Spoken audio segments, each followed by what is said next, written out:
वर्ग कौन सा है जो जनसंख्या के लिए जिम्मेदार है? किसी प्रकार के कोई लाग लपेट की आवश्यकता नहीं है।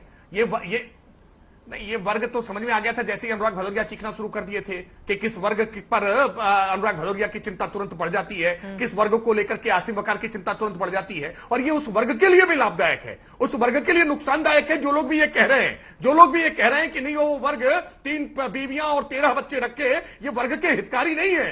ये 3 बीवियां और 13 बच्चे रखना उस वर्ग के लिए हानिकारक है, उस वर्ग के लिए नुकसानदायक है, ये प्रकृति के लिए नुकसानदायक है, क्योंकि प्राकृतिक संसाधन सीमित हैं। बच्चों का कुपोषण होगा अगर परिवार में बच्चे ज्यादा होंगे, बच्चों की तरफ ध्यान नहीं हो पाएगा, उनकी शिक्षा नहीं हो पाएगी, उनके वस्त्र की व्यवस्था नहीं हो पाएगी, उनके आवास की प्रतिपूर्ति नहीं हो पाएगी। आप जो व्यवस्थाएं देना चाहते हैं इसके लिए छोटा परिवार, सुखी परिवार, और ये सब पर एक समान रूप में दिखा रहे हैं टीवी स्क्रीन पर। उन आंकड़ों के जरिए भी उत्तर प्रदेश की स्थिति क्या है और देश में भी हम बताएंगे आपको कि वो कौन कौन से राज्य हैं जहां पर सबसे ज्यादा जनसंख्या नियंत्रण की जरूरत है। लेकिन उसके पहले आसिम वकार साहब आपके पास आते हुए, क्या गलत कहा राकेश त्रिपाठी जी ने? ये बात तो सच है ना कि ज्यादा बच्चे तो परेशानी का सबब भी बनते हैं। अगर आपके पास पैसा नहीं है, संसाधन नहीं है, पढ़ाई लिखाई कैसे करवाएंगे? जो महिलाएं ज्यादा बच्चा पैदा करती हैं उनको शारीरिक रूप से भी बहुत सारी परेशानियों का सामना उनको करना पड़ता है। तो अगर जनसंख्या नियंत्रण की बात कही जाती है सरकार की तरफ से ही सही, तो कम से कम अच्छी बातों पर तो स्वागत करना चाहिए आपको।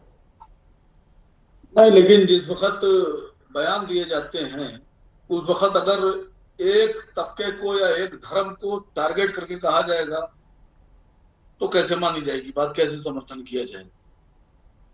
अब गिरिराज सिंह जी के बयान अक्सर आप सुन लीजिए, तो मैंने तो एक बार चैनल पर पूछा था उनसे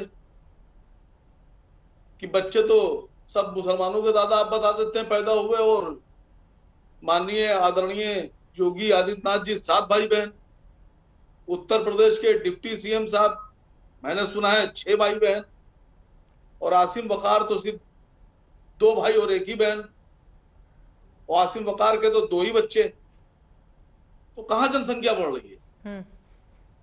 और जैसे अभी आपने 19 बच्चे या 20 बच्चे दिखाए, देखिए इस तरह के लोग हैं, लेकिन ये पूरे भारत की मिसाल नहीं बन सकते। इनको आप दिखा तो सकते हैं कि हर जगह होंगे, हर धर्म में होंगे, लेकिन आप इसको ये दिखाकर कि साहब ये फला धर्म विशेष या जाति विशेष ही बढ़ा रहा है। अगर आपको किसी तरह से किसी योजना पे काम करना है तो आप एक सर्वदलीय और सर्वधर्म की बैठक बुलाइए, सभी धर्मों को बुलाइए।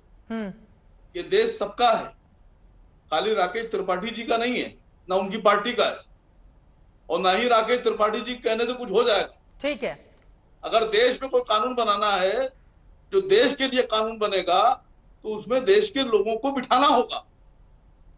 आप एक धर्म विशेष को गुनाहगार ठहराकर या उसकी गलती दिखाकर नहीं कह सकते। अजय आलोक जी, ये बात तो सच है आसिम वकार जो कह रहे हैं, अगर आप एक वर्ग को टारगेट करेंगे तो भरोसा कैसे पैदा करेंगे? फिर तो कहीं ना कहीं ये लगेगा ना कि मंशा में कुछ खोट है। अगर जनसंख्या नियंत्रण वास्तव में जरूरत है आज की, तो वो सब पर समान रूप से लागू होनी चाहिए। सबको बुलाइए, बैठकर बातचीत कीजिए और एक समाधान की दिशा में आगे बढ़िए। लेकिन ये कह देना कि दरअसल एक वर्ग इसके लिए ज्यादा जिम्मेदार है, तो उससे तो आपकी मंशा को लेकर सवाल पूछे जाएंगे। चित्रा जी, हमारे देश में बहुत मुख्यमंत्री हुए हैं। 2 मुख्यमंत्री हाल फिलहाल में मैं तारीफ करना चाहूंगा कि जिन्होंने वस्तुस्थिति को समझते हुए सच बोलने की हिम्मत की है। क्योंकि नॉर्मली आदमी मुख्यमंत्री पद पे रहता है ना, तो इस तरह की बातें सोचता है कि मैं ना करूं, पब्लिक इमेज खराब हो जाएगी, ये हो जाएगा, वो हो जाएगा। लेकिन आज योगी जी जिन्होंने कहा है वो बिल्कुल सही कहा है, अक्षरक्ष सही कहा है। इसके लिए वो धन्यवाद के पात्र हैं। कुछ दिन पहले यूनिफॉर्म सिविल कोड पे उत्तराखंड के मुख्यमंत्री ने भी कहा था, सबसे अपील की थी कि हम अपने राज्य में लगाने जा रहे हैं, उम्मीद है कि अन्य राज्य भी इसका अनुसरण करेंगे। वो भी एक काबिल तारीफ है काम।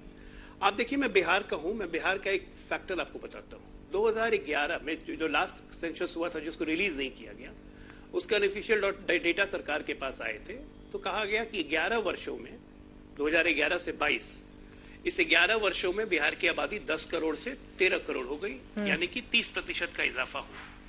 और अल्पसंख्यक की आबादी 1 करोड़ 74 लाख से बढ़ के 2.5 करोड़ हो गई, यानी कि लगभग 45% का इजाफा हुआ। अल्पसंख्यकों की माली दृष्टि में 30% की गिरावट हुई इन 11 सालों में, जबकि अल्पसंख्यक का बजट बढ़ा के किया गया 600 करोड़ से 16,000 करोड़, तब भी 30% की माली दृष्टि उनकी कम हुई।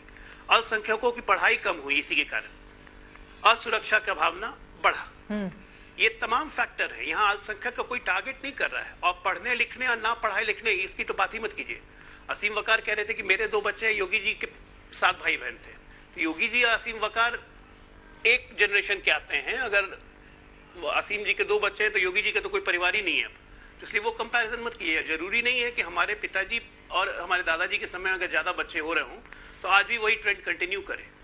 आज की तारीख में बहुत जरूरी है जनसंख्या नियंत्रण कानून, क्योंकि हमारे पास रिसोर्सेज नहीं है फीड करने के लिए। इसमें कोई गलत नहीं है। और बहुत अच्छी बात है कि आज तक ये बात चैनल आपने ये टॉपिक लाया, ताकि इस टॉपिक से एक देश में विमर्श फैले, लोग सोचना शुरू करें, ताकि सरकार जब कानून लाए तो उस वक्त ये नहीं कहा जाए कि अचानक कानून लाके थोप दिया गया। ठीक है, चर्चा नहीं हुई। लेकिन अजय आलोक जी, जो बातें आप कह रहे हैं, आप पहले से अगर ये मुख्यमंत्री योगी आदित्यनाथ की और उत्तराखंड के सीएम की तारीफ कर रहे हैं, लेकिन जनसंख्या से जुड़ा हुआ सवाल जब नीतीश कुमार के पास जाता है तो वो उसको सिरे से खारिज कर देते हैं।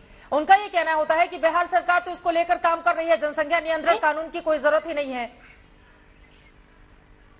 देखिए, बिल्कुल वो कहते हैं कि जनसंख्या नियंत्रण कानून की जरूरत नहीं है, हम जागरूकता से काम चला रहे हैं। लेकिन जब मैं पार्टी में था तब भी मैं यही कहता था कि नए कानून की जरूरत है।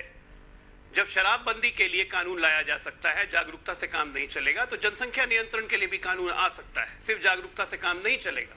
79 में अगर चाइना ने कड़े कानून नहीं बनाए होते तो आज चाइना की आबादी 250 करोड़ पार कर चुकी होती। बिल्कुल। और आज अभी हम आप खुद ही आपका चैनल बोल रहा है कि अभी 2023 में भी हम चाइना की आबादी बढ़ जाएंगे। यूएन की रिपोर्ट बता रही है तभी संभव है जब जनसंख्या पे नियंत्रण लगे। बिल्कुल।